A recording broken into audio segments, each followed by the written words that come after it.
Habang naglalaro ang mga bata sa labas ng syudad, isa sa kanila ang nakakita ng plastic bag, at nagulat siya sa nakita niya. Isang tenga ng tao. Paano nangyari ito?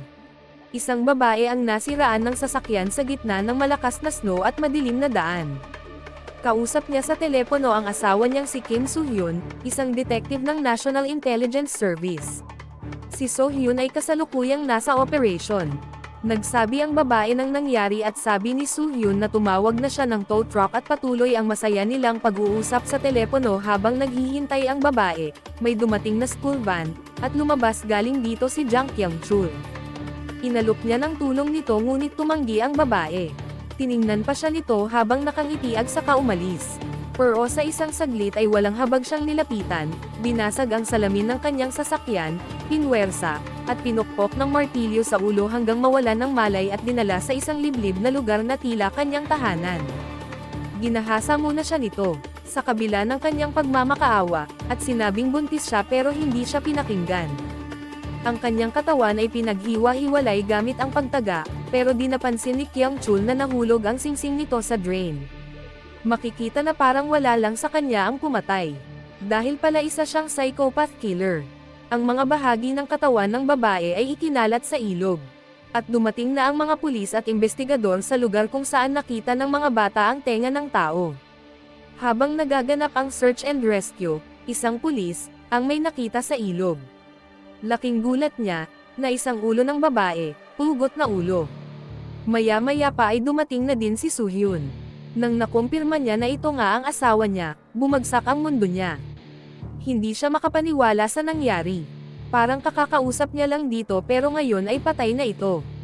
Nanlumo din ang biyenan niya at kanyang hipag sa nangyari pero nangako siyang hahanapin ang halimaw na sumira sa kanilang buhay. Pero dahil sa galit na nararamdaman, iba ang nasa isip niya kung paano kukunin ang hustisya sa nangyari.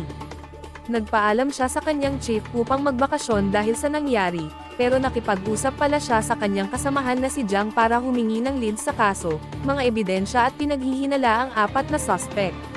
May plano siya. Gamit ang kanyang kakayahan bilang isang magaling na detective, sinimulan ni Soo-hyun ang kanyang personal na paghahanap. Hindi siya umasa sa sistema ng batas. Alam niyang hindi sapat ang kulungan para sa ganitong uri ng demonyo. Pinuntahan niya na ang unang suspect. Inakyat niya ang bahay nito.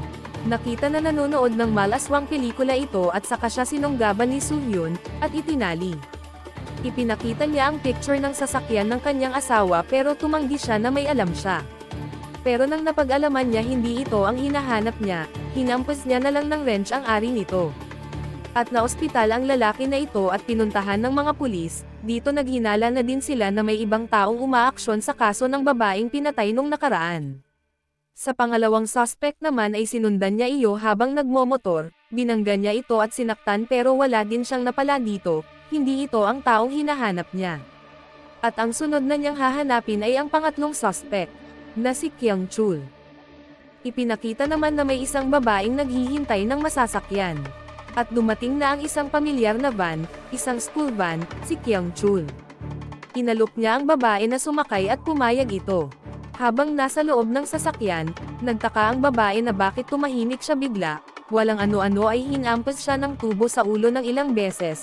Sumunod na eksena at inaayos ni Kyung-chul ang malaking blade na hinailan niya ng tali, at andun ang babae sa ilalim, nakaubad ito na tila ba ay tapos niya na din pagsamantalahan, at dali-daling binitawan niya ang tali, at nagdulot ng pagkaputol ng ulo ng babae. Sinundan pa niya ng tingin ang gumugulong na ulo. Dito natin nakita na serial rapist at killer pala si Kyung-chul. Pagtapos ng karumal-dumal na ginawa niya ay nakuha niya pang tumugtog ng gitara na parang wala lang nangyari. Isang umaga, pumunta si Soo-hyun sa pamilya ni Kyung-chul, naghanap ng ebidensya at umalis ito, pero bago pa siya tuluyang makaalis, nakita niya ang anak ni Kyung-chul na naglalaro naive bola at tinuro nito kung saan mismo nakatira ang hinahanap niya. Dito niya nakita ang iba't ibang kagamitan ng babae, at ang isang lugar na puno ng dugo, at dito, nakita niya ang singsing ng asawa niya. Sigurado na siya, si Kyung-chul ang pumatay dito at kailangan niyang tugisin.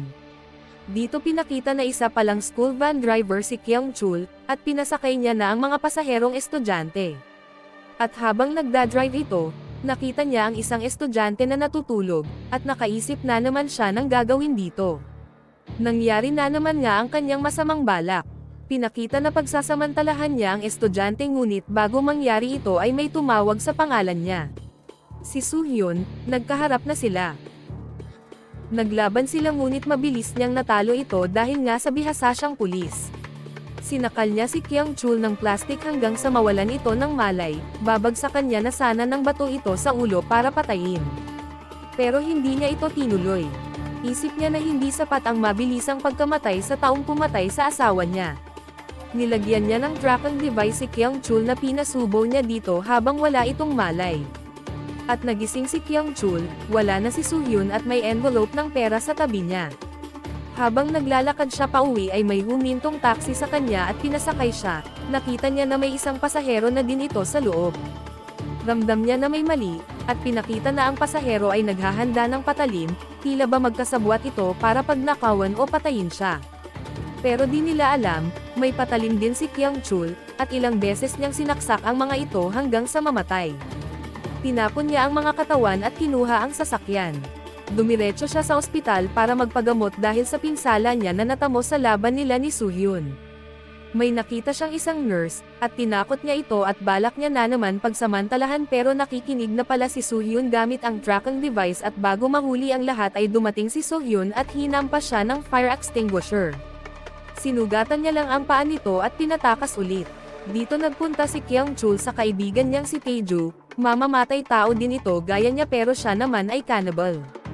Pinaliwanag ni Taeju na katulad din nila si Soo-hyun na natutuwa sa pagpapahirap sa tao. Habang naghahanda si Taeju sa pagpatay sa isang babae, dumating si Soo-hyun at naglaban sila ni Taeju. Pero dumating si Kyung-chul at nagpaputok ito ng baril. Gamit ang mahabang stick, nagawa ni Soo-hyun na matalo si Taeju, at pati na din si Kyung-chul at dinala ito sa ospital, pagkatapos ay pinakawalan niya ulit ito. Malaki ang tiwala niya sa pagpapakawala dito dahil may tracking device siyang inaasahan.